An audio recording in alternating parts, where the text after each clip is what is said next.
Assalomu alaykum kanalimiz kuzatuvchilari. Bugun sizlar bilan oddiy telefon orqali kanalimizda, YouTube kanalimizda jonli efir qilishni o'rganamiz. Ya'ni stream videolari qilishimiz.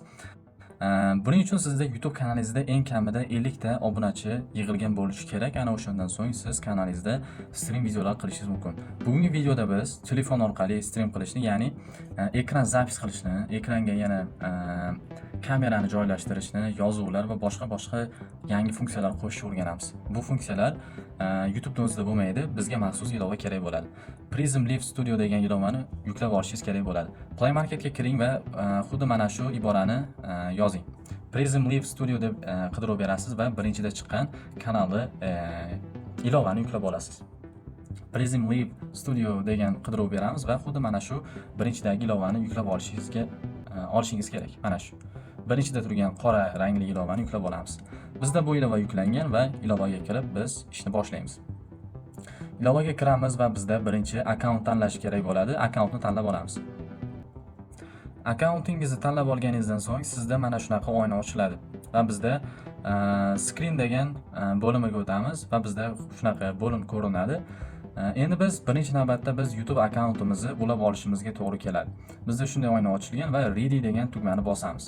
Ready degan tugmani bosamiz va biz mana bu yerda turgan YouTube'ni tanlaymiz. YouTube'ni tanlaymiz, Connect YouTube deganni bosib biz YouTube akkauntimizni qo'shamiz. Bu yerga siz o'zingizni YouTube akkauntingizni kiritasiz, Gmail bilan parolni kiritasiz va akkauntingiz ulanadi. Mana biz akkauntimizni ulab oldik. Ko'rsatilgan joyga, boya ko'rsatgan joyimizga Gmail va parolni kiritdik va bizda mana shunaqa oyna ochildi. Sizda ham xuddi shunday oyna ochiladi va bu yerda bizning kanalimizning belgisi ko'rindi. Endi biz bemalol kanalimizda streamni boshlashimiz mumkin. Hozir sizlar bilan yangi funksiyalar bilan tanishib chiqishni boshlaymiz. Unda biz hozir akkauntimizni jonli efir boshlaymiz. Azizlar, sizlarga bir narsani aytib o'tmoqchi edim. Xo'p, bu narsa ko'pchilikda muammo bo'lishi mumkin. Hozir siz Go Live degan tugmani bosasiz, lekin sizning kanalingizda jonli efir boshlamasligi mumkin. Sababi akkauntingizga nomer ulangan bo'lishi kerak. Nomer tasdiqlangan bo'lishi kerak. Go Live degan tugmani bosasiz va sizda jonli efir boshlanmaydi va siz YouTube ga qayta kirishingiz kerak bo'ladi. YouTube ga kirasiz va YouTube'ingizga jonli efir mana bu joyga o'tamiz. Plus tugmasini bir marta jonli efir bo'limiga o'tamiz.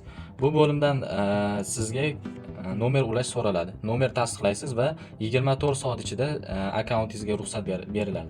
24 soatdan so'ng siz jonli efirni boshlasangiz bo'ladi. Bu yerga siz albatta nomer tasdiqlashingiz kerak. Nomer tasdiqlanmagan bo'lsa, akkauntda jonli efir qilishga ruxsat berilmaydi. Agar sizda bu narsa muammo bo'ladigan bo'lsa, bizga murojaat qilishingiz mumkin. Telegramdan murojaat qiling. Video kommentariyasida link qoldiraman. Mana shu joyga nomer ulangandan so'ng 24 soat davomida kutasiz. Undan so'ng Prism Live Studioga kirasiz va jonli efirni boshlasak bo'ladi. Biz 48 soat davomida kutdik. Hozir bu ikkinchi kunda olinyapti videomiz davomi. Videomiz davomida ikkinchi kunda olinyapti. Hozir sizlarga mana shu davomidan ko'rsatib boraman. Go Live degan tugmani bosamiz va Yes degan tugmani bir marta bosamiz. Ekranni namoyish. Diqqat bilan qarab turing. Hozir sizlarga jonli efirimizga kerak bo'ladigan eng kerakli funksiyalar qo'shishni ko'rsataman. Birinchi navbatda siz kamera degan bo'limga o'tasiz. Kamera bo'limiga o'tasiz. Ekranni chapdan o'ngga tomon surasiz. Kamera bo'limiga o'tdik va ekranni chapdan o'ngga tomon surdik va bizda mana shunaqa qo'shimcha funksiyalarni qo'shish bo'limi paydo bo'ladi. Tepada ko'ryapsiz, 4 ta funksiya bor. Media, playlist, text va widget degan bo'limlar paydo bo'ladi.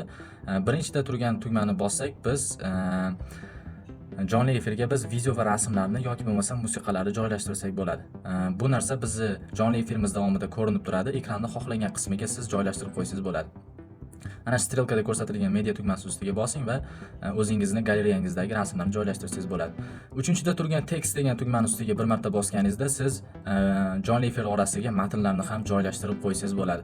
Bu matningiz jonli efir orasida ko'rinib turadi. Yoki bo'lmasam siz widget degan tugmani ustiga bosib QR kodlar yana boshqacha funksiyalar qo'shsangiz bo'ladi. Bu narsa jonli efir uchun eng kerakli bo'lgan funksiyalar hisoblanadi. 4 ta funksiyani siz ishlatsangiz bo'ladi. Endi siz screen degan bo'limga o'tib, ekraningizni zapis qilib, jonli efir qilib joylashtirsangiz bo'ladi. Go Live degan tugmani qayta bosamiz va Yes degan tugmani bossak, kanalimizda jonli efir boshlanadi. Videoni orasida uzilishlar bo'lib qoldi, sababi jonli efir qilayotgan paytingizda ekranni zapis qilib bo'lmas ekan. Shu sababli videomiz orasida ozgina uzilishlar bo'ldi, lekin yaxshilab tushuntirishga harakat qildik, barcha funksiyalarni ko'rsatishga harakat qildik. Boyagi ko'rsatgan 4 ta funksiyadan bittasini ekraningizga qo'shib, ekranda zapis qilishni boshlasak bo'ladi. Go live degan tugmani sariq tugmani ustiga bir marta bosganimizda ekranimizda jonli efir boshlanadi. Va shunday qilib siz jonli efiringizni olsangiz bo'ladi. Video foydali bo'lgan bo'lsa, videoga like bosib, albatta obuna bo'lib qo'yishni unutmang.